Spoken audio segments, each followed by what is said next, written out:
Tom is up to here. As it looks like Martell did win game number 1. Little camera time here for you, Tommy boy. Make the most of it. He's got a beast caller savant out there to start. And he's also got a Tajuru stalwart. Fully kicked up. Indeed. Here's a mind raker. Pass the turn back.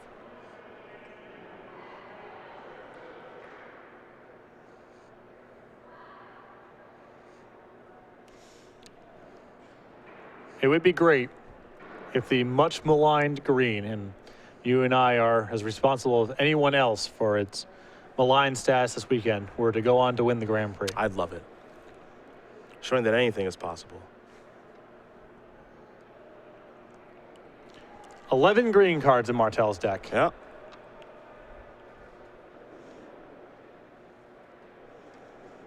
It's an island here for Martell. And there is an attack for 3. Wiznitzer will fall down to 16. Let's see what the follow-up is here for Tom. He's just going to pass the turn back for now.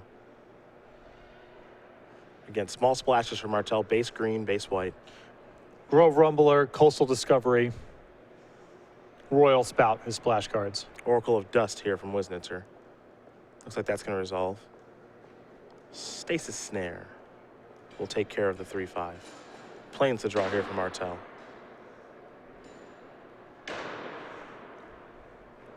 Time for an attack. Wiznitzer will fall down to 13.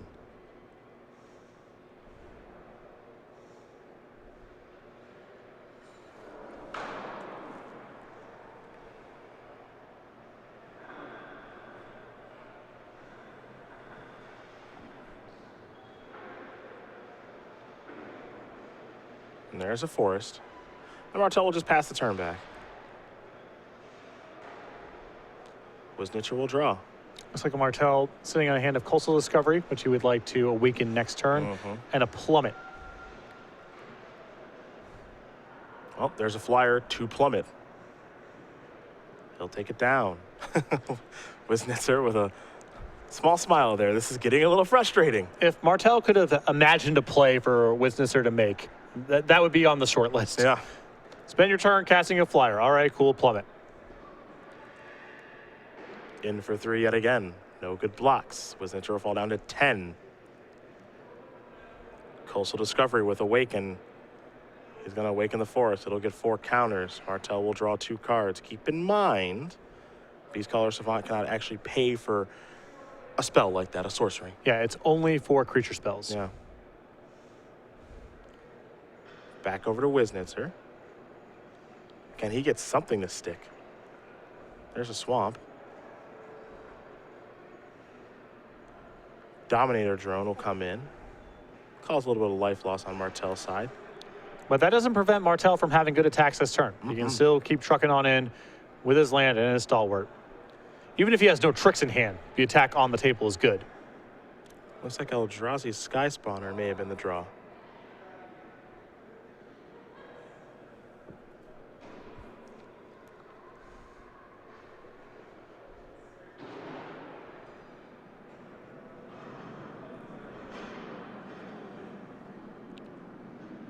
Tom noodling this one through, but pretty firmly ahead right now.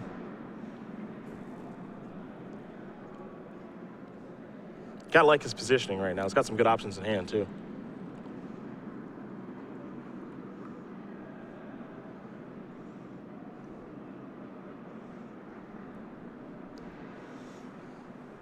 Now, one thing about Tom, if you ever watched him play, very methodical in his ways, but when he has time to think it through, he typically finds the right decision. That's why his results are so consistent.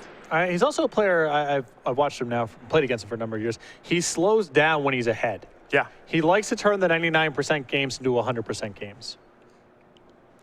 Typically, you see the reverse. Yeah, people speed up when they're winning.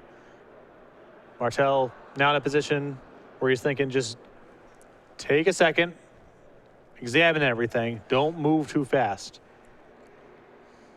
Gonna attack with both creatures here. Wiznitzer looking at a double block. He has to make a move to get the 3-4 off the table. And he likely loses to a combat trick if that's the case. But unless he's got some very good leftover in his hand, I'm not sure what the long-term plan is.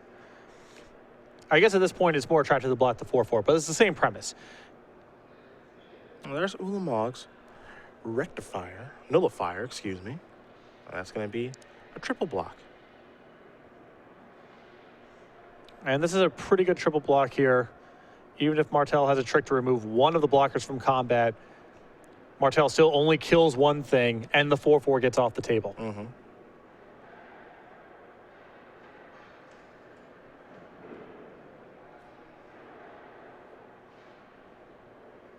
So Martell wants to order the blockers here.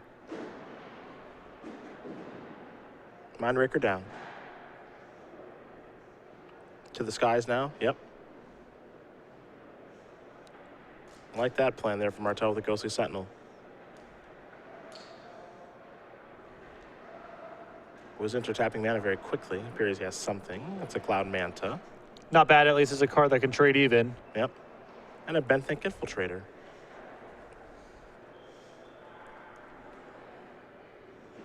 So this is a fairly good response here from Wiznitzer. He has an answer. He can trade with the Ghostly Sentinel. The 1/4 blocks the 3/4.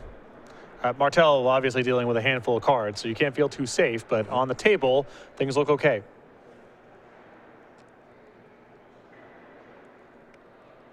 Canopy Vista. And now Eldrazi Sky Spawner. That'll bring a Scion along with it. There's our Grove Tender Druids. And Martell will just pass, so the board's getting gummed up a little bit now.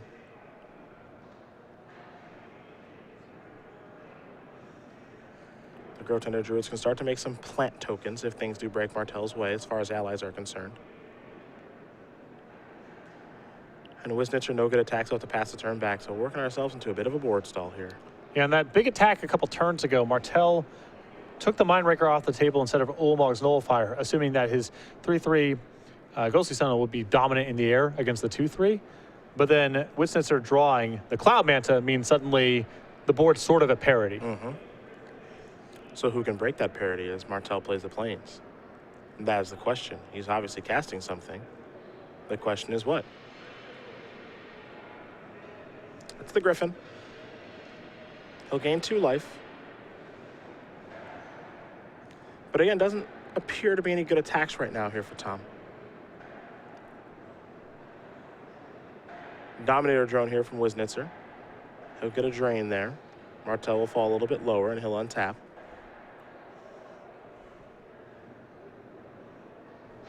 Wiznitzer trying to see if there's any good attacks to make right now. Well, I think the only possible attacker is the Infiltrator. Yep. And I think that blocking the Stalwart on the way back is too important for Wiznitzer given the life totals.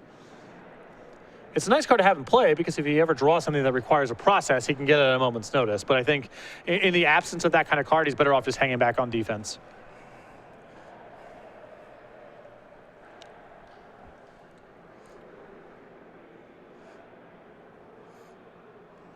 Tom doing a little bit of maneuvering here, seeing just, well, what can I attack with? Maybe try to get this game over with. 18-7, life totals are certainly in his favor.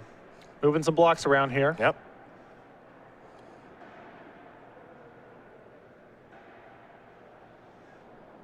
Looks like it might be a Tajiro Beastmaster. It is.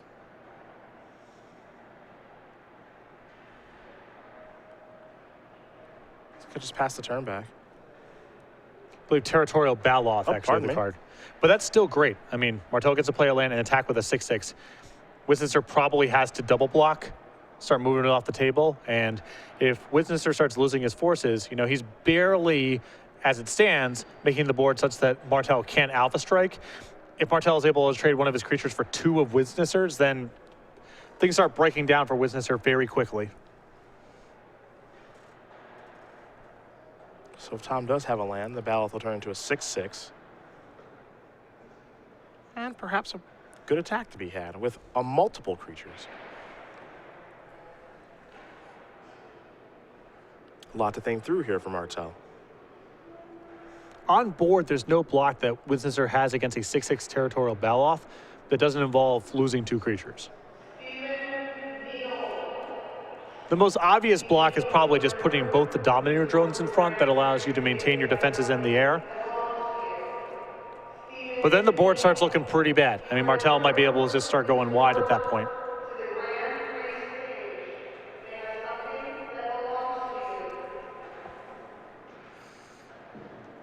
Martell moving him around now. In spots like this, when the board gets pretty gummed up, you're trying to see how your opponent can block. It's usually helpful to start looking at first, how does my opponent block if they're only looking to preserve their life total? What's their best set of blocks? Then say, what's their best set of blocks if they're looking to make inroads on my board? They're actually looking to wear down some of my stuff.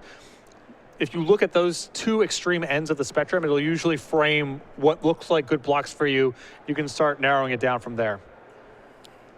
In situations like this, you kind of almost have to play on your opponent's side, you know, try to figure out what they're going to do.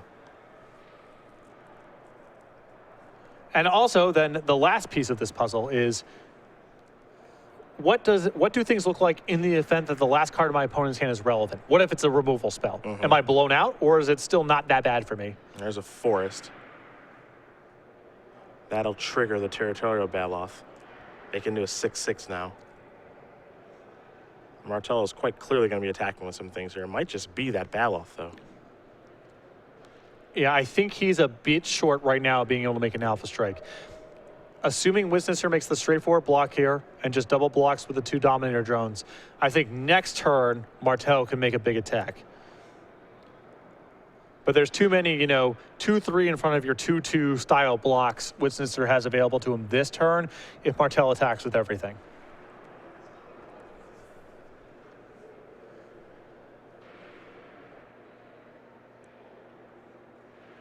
Looks like there's a double block. Dominator drones down, and now the follow-up is a Lifespring Druid. Pass the turn back over to Wiznitzer. His board is slowly being knocked down here. Curious what Aryeh does have in hand. Here's 4 mana, might be more than that. It's 5. Oracle of Dust and Island pass the turn back.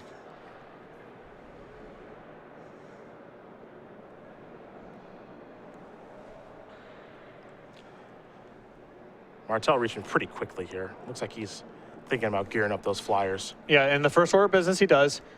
He moves all of his highest power creatures to the side.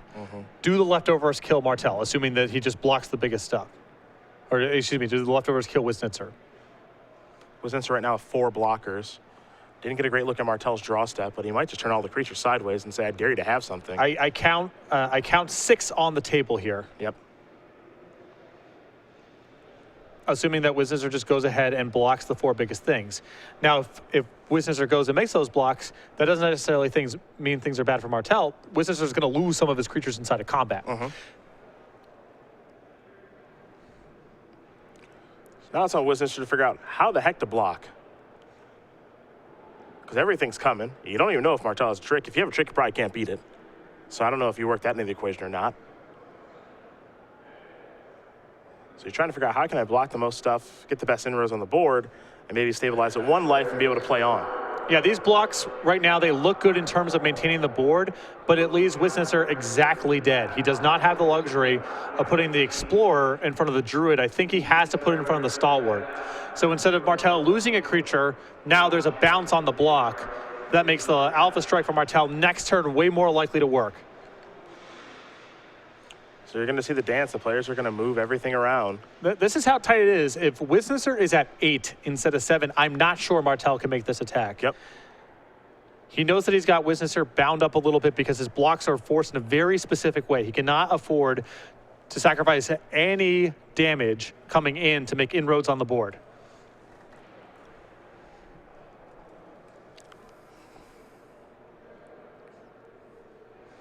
Tom's ready to pass priority if Aryeh is. And Tom knows this, barring a trick in hand, this block was the best thing Wiznitzer was going to be able to do. And it's not that bad for Martell.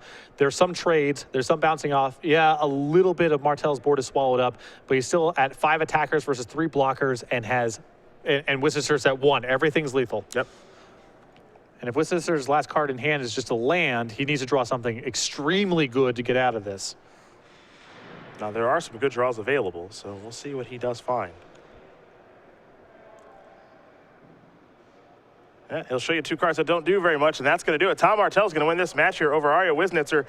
2-0. It'll be Martell versus Turtenwald in the finals here of Grand Prix Atlanta.